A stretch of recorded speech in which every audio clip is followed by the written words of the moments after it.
Hello दोस्तों, तो आज की वीडियो में हम बात करने वाले हैं DOL स्टार्टर के बारे में, यानी कि डायरेक्ट ऑनलाइन स्टार्टर। और यहाँ पर एक DOL स्टार्टर है कि एक ग्रीन वाले से स्टार्ट करते हैं और ये इससे बंद कर देते हैं रेड वाले से। लेकिन किसी भी स्टार्टर का यदि आप वायरिंग करना चाहते हैं, उसका वायरिंग डायग्राम आपके पास होना चाहिए। अगर नहीं है तो कोई दिक्कत नहीं है, मैं इस वीडियो में आपको प्रोवाइड करूँगा कि कैसा इसका वायरिंग होता है। यदि वायरिंग डायग्राम बना के या वायरिंग सर्किट बना के आप किसी भी स्टार्टर को वायरिंग करते हैं तो कोई भी वायर मिसिंग होने का चांस नहीं होता है ना। तो आप खुद वायरिंग भी कर सकते हैं और उसको देख के इसका सारा ट्रबल शूटिंग भी कर सकते हैं। बने रहिए वीडियो के लास्ट तक, और वीडियो पसंद आएगा तो प्लीज़ वीडियो को लाइक और चैनल को सब्सक्राइब कीजिएगा, क्योंकि इसी टाइप की मैं वीडियो आपके लिए हमेशा लाता रहता हूं। क्या होता है कि ये दो तरह का आता है, एक सिंगल फेज का आएगा और एक 3 फेज का भी। हम क्या करते हैं कि ड्यूल स्टार्टर में 3 फेज सप्लाई प्रोवाइड करते हैं, क्योंकि ये ड्यूल स्टार्टर 3 फेज का है। तो एक एमसीबी लेते हैं, एमसीबी से आउटपुट होने के बाद यहाँ पर L1, L2, L3 पर इस स्टार्टर में कनेक्ट कर देंगे, ठीक है। और उसके बाद और यहाँ पर आप देख पा रहे होंगे T1, T2, T3 ये किसका है, ओवरलोड का है। तो T1, T2, T3 से हमेशा मोटर का वायर कनेक्ट करते हैं, यानी कि RYB यहाँ पर कनेक्ट कर देंगे। जो मोटर से हमारा वायर आ रहा होगा उस वायर को हम यहाँ पर कनेक्ट कर देंगे। तो ये हमारा मोटर का वायर कनेक्ट हो गया RYB, यानी T1, T2, T3 पर। तो ये ऐसे ही हमारा ये पावर का जो कनेक्शन है ये कंप्लीट हो गया। पावर कनेक्शन एकदम सिंपल है, इधर से आप वायर को डालिए और इधर से वायर का आउटपुट निकाल। सिंगल फेज में क्या होगा, जैसे यहाँ पर RYB हम डाल रहे हैं तो उसमें क्या होगा, फेज और न्यूट्रल होगा, और इधर से भी फेज और न्यूट्रल हो जाएगा और ये हमारा मोटर स्टार्ट हो जाएगा। तो ये हो गया सिंगल फेज और 3 फेज का पावर वायरिंग। चलिए फिर इसका हम कंट्रोल वायरिंग सीखते हैं और इसमें ओवरलोड का सेटिंग कैसे करते हैं, सारा चीज़ अभी आपको इसको डिसमेंटल करेंगे। डिसमेंटल करने के बाद आपको एक एक वायर आपको पता चल जाएगा कि कौन सा वायर कैसे है, कैसे ये होल्डिंग होता है, कैसे ये ट्रिप होगा तो रीसेट करेंगे, ये सारा चीज़ इसमें समझ। 3 फेज का डायरेक्ट ऑनलाइन स्टार्टर बनाने के लिए सबसे जो इम्पोर्टेंट बात है ये है कि जो हमारा कॉन्टेक्टर का जो कॉइल होता है वो भी 415 वोल्ट का होना चाहिए। 415 से लेकर 440 वोल्ट यहाँ पर लिखा हुआ है, यानी कि कॉन्टेक्टर का जो कॉइल है वो 415 वोल्ट से लेकर 440 वोल्ट तक ये ऑपरेट हो जाएगा ये, ठीक है। क्योंकि यदि हम 3 फेज का बना रहे हैं तो हम वहाँ पर न्यूट्रल अलग से प्रोवाइड नहीं करते हैं, हम इसी कनेक्शन से इस कॉइल को भी सप्लाई दे देते हैं ताकि ये आसानी से ऑपरेट हो जाता है, क्योंकि न्यूट्रल आपको बहुत ज़्यादा झंझट लगेगा। सबसे पहला आपको क्या काम है कि जैसे RYB है तो किसी भी एक फेज से उठा के, जैसे यहाँ पर Y फेज से लिया हुआ है और Y फेज से ये डायरेक्ट यहाँ पर A1 को सप्लाई मिल गया है।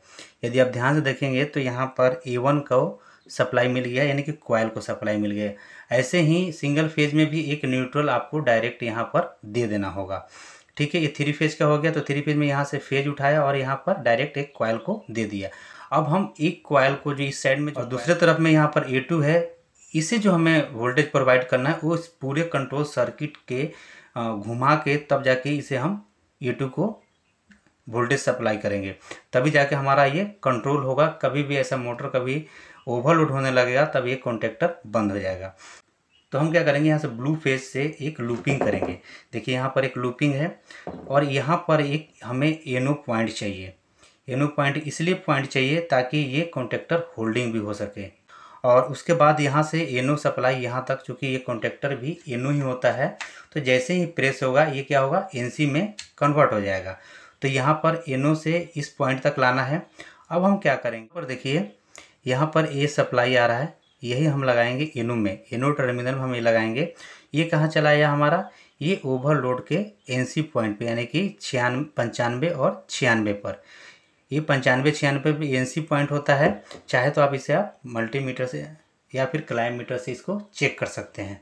तो हम मल्टीमीटर का भी यहाँ पर यूज कर सकते हैं और क्लाइमीटर का भी यूज कर सकते हैं। तो हमारा जो एनसी पॉइंट है 95 नंबर और 96 नंबर, ये सब जगह आपको इंटरनेशनली ये डिज़ाइन किया रहता है, ये आपका नंबर यही रहेगा, ठीक है। तो ये कहाँ पर आ गया हमारा, ये हमारा आ गया सीधा 95 नंबर पर, और 96 नंबर से निकल के ये चला गया इसका A2 पे चला जाएगा। एक्चुअली आप देख रहे होंगे कि इसमें हमने एनो एनसी का यानी कि पुश बटन का यूज नहीं किया है। क्यों नहीं किया है, क्योंकि ये जो स्टार्टर है, स्टार्टर कुछ इस प्रकार है, यानी कि हरे वाला का प्रेस करेंगे तो मोटर स्टार्ट हो जाएगा और लाल वाला को प्रेस करेंगे तो ये मोटर बंद हो जाएगा। दिया हुआ कैसा डिज़ाइन आप देख पा रहे हैं, देखिए डिज़ाइन ऐसा है कि जब हम प्रेस करते हैं तो ये इस टाइप से आगे पीछे होता है और ये इस टाइप से है, यानी कि इसमें पुश बटन का आवश्यकता नहीं है इस वाले स्टार्टर में। क्यों नहीं है आप समझ लीजिए कि ये जो हम प्रेस करेंगे हरा वाला बटन, तो ये इस पॉइंट को ही सीधा डायरेक्ट प्रेस कर देगा। तो जैसे ही प्रेस करेगा, ये हमने एनो से, चूँकि इसको हम होल्डिंग दे रखे हैं, ये होल्ड हो जाएगा और ये कॉन्टैक्टर यहीं पर रुक जाएगा। और एक और प्रश्न आ रहा हुआ कि हम बंद कैसे करेंगे, तो बंद करने के लिए यहाँ पर ये प्रेस, यानी कि जो ओवरलोड रीसेट का जो बटन होता है वही यहाँ पर ये है। जैसे इसको प्रेस करेंगे इसका होल्डिंग टूट जाएगा और ये कॉन्टैक्टर ऑफ हो जाएगा। चलिए अब समझ लें, हमारे पास कोई मोटर है और उसका FLC यानी कि फुल लोड करंट जो है 10 एम्पीयर है। तो हम सेट कैसे करेंगे, तो यहाँ पर आप देख रहे हैं एरो का निशान है, तो हम इसे सीधा घुमाएंगे और यहाँ पर ला के इसे 10 एम्पीयर पर सेट कर देंगे। यानी कि 10 एम्पीयर जैसे ओवर करंट लेगा वो मोटर, वो ट्रिप हो जाएगा। यहाँ पर एक बीच में एक और बटन है, यहाँ पर मैनुअल और ऑटो का है। यानी कि जब हम मैनुअल में रखेंगे तो हमें ये रीसेट करना होगा, और यदि हम इसे ऑटो में कर देते हैं घुमा के इस टाइप से, तो ये क्या कर देगा, ये अपने आप रीसेट हो जाएगा कुछ देर में। लेकिन हमने यहाँ पर क्या रखा है, मैनुअल में, क्योंकि हमें भी ये मालूम चल जाए। और ये बटन है, जब ओवरलोड हो जाएगा तब इसे हम रीसेट करेंगे। ओवरलोड कैसे होता है, देखिए आपको दिखाता हूँ मैं कि ओवरलोड आखिर ये होता कैसे है। जब ये ओवरलोड होता है तो यहाँ पर आपको ये पत्ती दिख रहा है, तो ये ऑटोमेटिक क्या करता है, ये कॉन्टैक्ट को इस टाइप से तोड़ देता है, ठीक है ना। और इसमें देखिए आप यहाँ पर रेड टाइप का आपको इंडिकेट कर रहा है ये, ठीक है। जैसे ही इसको हम रीसेट करेंगे, देखिए फिर ख़त्म हो गया, फिर ये ओवरलोड होगा तो इसमें लाल इंडिकेटर शो कर देगा और फिर इसे हम रीसेट कर लेंगे। तो इस टाइप से ये जो हमारा मोटर है, मोटर को प्रोटेक्शन। देखिए मैंने बोला था आपको कि इसका सर्किट डायग्राम भी दूंगा, तो देखिए सर्किट समझना कितना आसान है। इधर से L1 L2 L3 है, ठीक है ना, 1 2 5 इस टाइप से लिखा हुआ है। उसको आपको समझना नहीं, सीधा आपको L1 L2 L3 पर हमने क्या किया था, यहाँ पर MCB से उठा के यहाँ पर सप्लाई दे दिया था, ठीक है।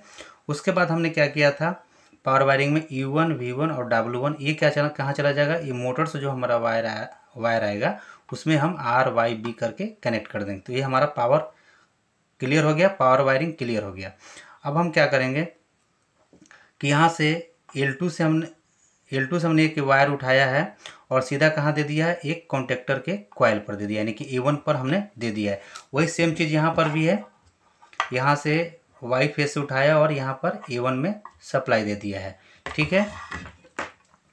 अब उसके बाद और समझ लीजिए, अब A2 पर हमें सप्लाई देना है, तो यहाँ पर देखिए RYB यानी कि जो ब्लू है फेस, उससे हमने यहाँ पर लूपिंग किया है और सेम चीज़ यहाँ पर भी लूपिंग हुआ है। देखिए यहाँ पर ये लूपिंग हुआ है और लूपिंग होने के बाद कहाँ चला गया, ये एनो में चला गया है, कॉन्टैक्टर के एनो पॉइंट पर, और एनो पॉइंट से ये चला गया है सीधा 95 नंबर और 96 नंबर, ठीक है, 95 और 96 पे चला गया है। यहाँ पर भी सेम है, यहाँ से देखिए आप ये वायर आ रहा है, ये वायर आने के बाद यहाँ पर 95 नंबर और 96 नंबर पर चला गया है। अब उसके बाद यहाँ से घूम के चला गया है A2 टर्मिनल पर।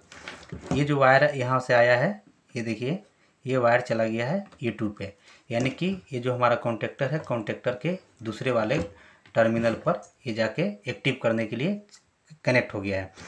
तो इस टाइप से आप इसका कनेक्शन कर सकते हैं। और आपको एक और मन में प्रश्न आ रहा हो कि ये 97 नंबर और 98 नंबर किस लिए है, तो 97 और 98 इंडिकेशन के लिए होता है कि यदि हमारा मोटर ट्रिप हो जाए तो ये जगह, यदि हम इससे कनेक्ट करते हैं एक किसी इंडिकेटर को, तो ये हमें इंडिकेट कर देगा कि हमारा जो मोटर है ट्रिप हो गया है, ठीक है। और रीसेट जब करेंगे तो फिर ये लाइट बंद हो जाता है।